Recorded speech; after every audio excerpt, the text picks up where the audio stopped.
United Nations says COVID-19 responsible for recent protests in Nigeria. Hello everyone, welcome back to Greenfield Media. We hope you're doing well today wherever you are. Thank you for following us and may God bless you. Please like this post and share with your friends, and if you haven't done so already, please subscribe. Let us know what you think about this story in the comment section. Thank you again for following us. Now let's hear what the United Nations is saying about the social unrest in Nigeria and other countries and how COVID-19 has been influencing that. So the United Nations has identified the socioeconomic impact of coronavirus pandemic as the main factor responsible for the social unrest being witnessed in some countries around the world, including Nigeria. Journalists have reported that Amina, Mohammed, the Deputy UN Secretary General, had on Monday met with President Buhari behind closed doors. She later joined Vice President Yemi Osinbajo to inaugurate the United Nations Plus offer, a program aimed at supporting Nigerian economic sustainability plan over the next 2 years. Mohammed, however, commended the Buhari administration over the way and manner it handled the protests occasioned by the negative impacts of the COVID-19 pandemic.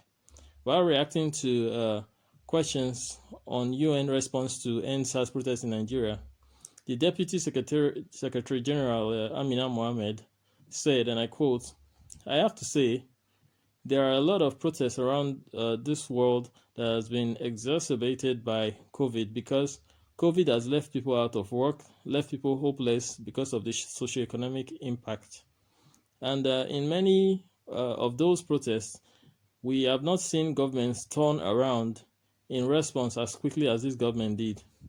So the UN response to this is that we must make sure that what happened in these protests is we are able to address those issues, those gaps, and begin to reform.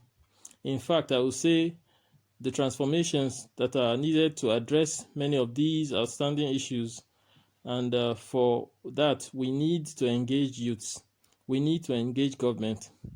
I think what has been put in place are those building blocks, and the support of the United Nations has been asked to make sure that those conveniences can happen, and that we can build back trust and confidence by building measures in order to get where we need to, where the social contract between the government and the people is firm, and trustworthiness, and most of all of this is working for the benefits of the Nigerian people. Mohammed reiterated the commitment of the UN to offer more support for Nigeria and other developing countries so as to cushion the effects of the COVID-19 pandemic.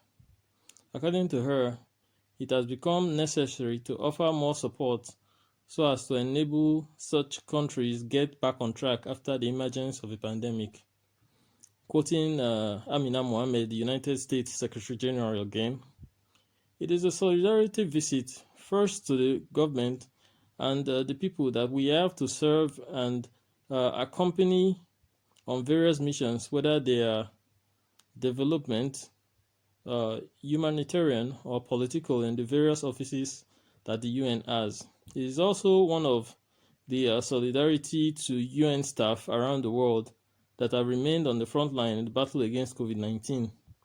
COVID-19 is, of course, an unprecedented health crisis, but unfortunately, the side effects of some of the issues we have had to suppress the transmission of COVID-19 has to do with socioeconomic impact. So many, if not all, developing countries are dealing with the socioeconomic impacts of this virus." So that was Amina Mohammed, the United Nations Secretary General, talking about how COVID-19 affected the protests around the world.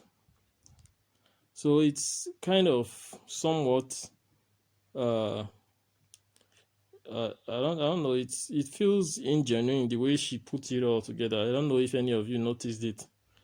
She was saying, okay, the protests were due to COVID-19, that COVID-19 has had a socioeconomic impact, and that is why it resulted in a protest. Okay, yes, we agree that COVID-19 has had some socioeconomic impact and all that. I don't think she should have had a closed door meeting with the president. She should have laid out plans. Maybe they would have a news conference together and maybe bring out these issues and say, okay, this is what we are going to do. But the part where she was commending the Nigerian government on how they had handled it, come on, man, is she serious? People are being arrested. Peaceful protesters are still being arrested until now. Bank accounts are frozen. Passports are being seized. People are being put on no-fly lists. And you are saying the government handled it well? Are you serious, madam? Is this what the UN is now? I'm surprised. So I just need to know your opinion about this. Let us know what you think about this. Do you think she's getting anything? Like, to me, I feel like she's just being evasive. She really said a lot, but she said nothing at the same time. Let us know what you think in the comment section, please. Thank you.